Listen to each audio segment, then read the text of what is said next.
ప్రజా సమస్యలను పరిష్కరించడంలో కాంగ్రెస్ ప్రభుత్వం పూర్తిగా విఫలమైందని బీజేపీ నాయకులు ఆరోపించారు. రాష్ట్ర పార్టీ పిలుపు మేరకు సోమవారం మండల పార్టీ ఆధ్వర్యంలో నాయకులు మండల కేంద్రంలోని ప్రభుత్వ ప్రాథమిక ఆరోగ్య కేంద్రం, గ్రామ పంచాయతీ కార్యాలయం, ప్రభుత్వ పాఠశాల, పశువుల ఆసుపత్రి, అంగన్వాడీ కేంద్రాలను సందర్శించారు. ఆసుపత్రిలో పనిచేస్తున్న సిబ్బంది, రోగులకు అందిస్తున్న వైద్య సేవలు, అందిస్తున్న మందుల వివరాలను తెలుసుకున్నారు. ఈ సందర్భంగా జిల్లా ఉపాధ్యక్షులు మచ్చగిరి రాము మాట్లాడుతూ వర్షాకాలం నేపథ్యంలో గ్రామంలో పారిశుధ్యం లోపించకుండా దోమల నివారణ కోసం ఫాగింగ్ చేయాల్సి ఉండగా చేయడం లేదన్నారు. పశువుల ఆసుపత్రిలో గత కొంతకాలంగా పశువుల వైద్యుడు లేక పశువులకు వైద్యం అందడం లేదన్నారు. ప్రభుత్వం ప్రజా సమస్యలను పరిష్కరించకుంటే బీజేపీ పార్టీ ఆధ్వర్యంలో ఆందోళన కార్యక్రమాలు చేపడతామని ఆయన హెచ్చరించారు. కార్యక్రమంలో మండల పార్టీ అధ్యక్షులు సతీష్, శంకర్, అజయ్, తరుణ్ కుమార్, సదయ్య, పెద్దపల్లి శ్యామ్, ఆకుల చంద్రయ్య, శ్రీనివాసులతో పాటు తదితరులు పాల్గొన్నారు. ఈరోజు కమాన్పూర్ మండల శాఖ ఆధ్వర్యం లోపల మండలంలో ఉన్నటువంటి అన్ని ఆఫీసులు, గ్రామ పంచాయతీ, స్కూలు, వెటనరీ హాస్పిటల్, వాళ్ళ ప్రాథమిక వైద్య కేంద్రం, ఇక్కడ అంగన్వాడీ సెంటర్ ఒకదాన్ని కూడా సందర్శించడం జరిగింది. అక్కడ ఉన్నటువంటి సమస్యలను తెలుసుకోవడం జరిగింది. ఏదైతే స్కూల్కి వెళ్ళినట్టయితే అక్కడ స్కూల్కు మన కేంద్ర ప్రభుత్వం అటల్ స్కిల్ ల్యాబ్ ఒకటి ఏర్పాటు చేయడం జరిగింది. అదేవిధంగా కంప్యూటర్ ల్యాబ్ కూడా 10 కంప్యూటర్లు కూడా అక్కడ ఏర్పాటు చేయడం జరిగింది. కానీ దానికి ఇన్స్ట్రక్టర్స్ లేరు. దానికి వెంటనే నియమించాల్సిన అవసరం ఉన్నది.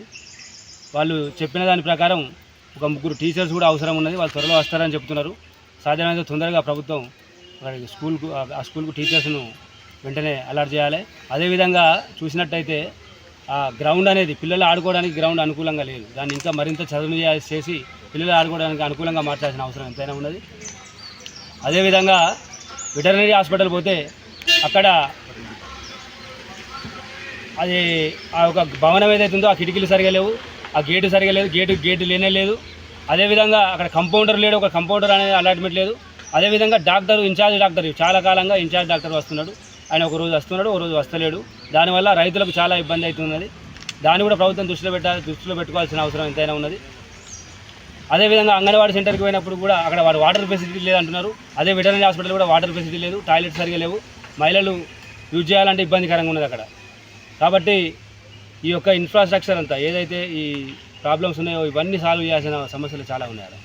ముఖ్యంగా గ్రామ పంచాయతీ పోతేనైతే చెప్పుకోవడానికి లేదు. వాళ్ళకు అసలు నిధులు ఎక్కడి నుంచి రావడం లేదు. వాళ్ళు ఏదైతే గ్రామంలో వసూలు చేస్తున్నారో ఏదైతే ఇంటి పన్ను లాంటి వాటి ద్వారానే వాళ్ళు గ్రామ పంచాయతీ నడిపిస్తున్నారు. ఏదో 2 మంత్స్కి ఒకసారి వాళ్లకు సిబ్బందికి జీతాలు వస్తున్నాయి. కానీ ఇవాళ గ్రామ పంచాయతీని మెయింటైన్ చేయాలంటే చాలా ఇబ్బందికరమైన పరిస్థితులు ఉన్నాయి. అదేవిధంగా ఇంత పెద్ద గ్రామ పంచాయతీకి సిబ్బంది చాలా తక్కువ ఉన్నారు. సిబ్బందిని డబుల్ చేయాల్సిన అవసరం ఉన్నది. అదేవిధంగా ఒకటే డాక్టర్ ఉన్నది. ఇంత పెద్ద గ్రామ పంచాయతీకి మరొక డాక్టర్ తప్పకుండా అవసరం ఉన్నది. ఆడ ఇట్లా చెప్పుకుంటూ పోతే చాలా సమస్యలు ఉన్నాయి. ఎందుకంటే ఇది వాళ్ళ గ్రామ పంచాయతీ సరిగా పనిచేయకపోవడం వల్ల, మెయింటెనెన్స్కి వాళ్ళ దగ్గర డబ్బులు లేకపోవడం వల్ల ఇలా వర్షాకాలం వస్తే ఇవాళ వాళ్ళకు మన దోమలను ఎదుర్కోవడానికి వాళ్ళు ఇప్పుడు ఫాగింగ్ చేయడానికి పరిస్థితి లేదు.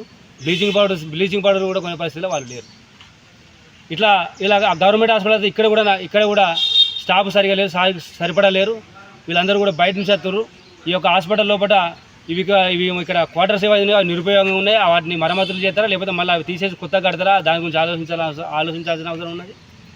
అదేవిధంగా ఇంత మొన్నటిదాకా కూడా ఇక్కడ బ్లడ్ టెస్ట్ చేస్తే 2-3 రోజులకు ఒకసారి రిజల్ట్ వస్తుంది. దాన్ని పరిష్కరించడం అంటున్నారు. దాన్ని నిజంగా తప్పకుండా దాన్ని కంటిన్యూ చేయాలి. అది ఎప్పటికప్పుడు బ్లడ్ టెస్ట్ రిపోర్ట్స్ సరిగా ఇవ్వాల్సిన అవసరం ఉన్నది. అదేవిధంగా మెడిసిన్స్ కూడా అందుబాటులో సరిగా అన్ని మెడిసిన్స్ అందుబాటులో సరిగా ఉంటలేవు. ఇక్కడ బీపీడబ్ల్యూలో చాలా ప్రాబ్లం అవుతుంది.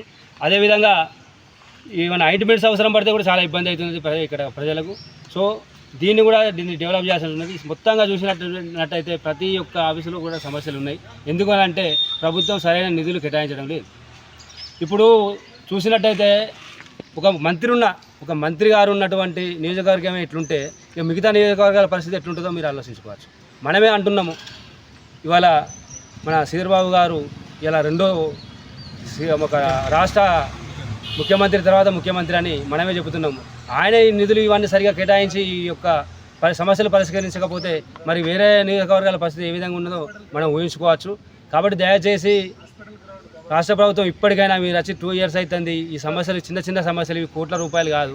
ఇవి కూడా మీరు పరిష్కరించినట్లయితే మీ ప్రభుత్వం ఈ యొక్క ఇంత ఫెయిల్యూరు ప్రభుత్వాన్ని మేము ఎప్పుడు కూడా చూడలేదు. ఇంత చిన్న సమస్యలను పరిష్కరించినప్పుడు ఇక్కడ పెద్ద పెద్ద పదవులు అనుభవించి ఏమైపోయామని సందర్భంగా తెలియజేస్తూ ఇప్పటికైనా స్పందించి వెంటనే ఈ యొక్క నిధులు అన్ని అవసరాలకు అన్ని సరిపడా నిధులు కేటాయించి ఈ యొక్క అభివృద్ధిని ముందుకు తీసుకెళ్లాలని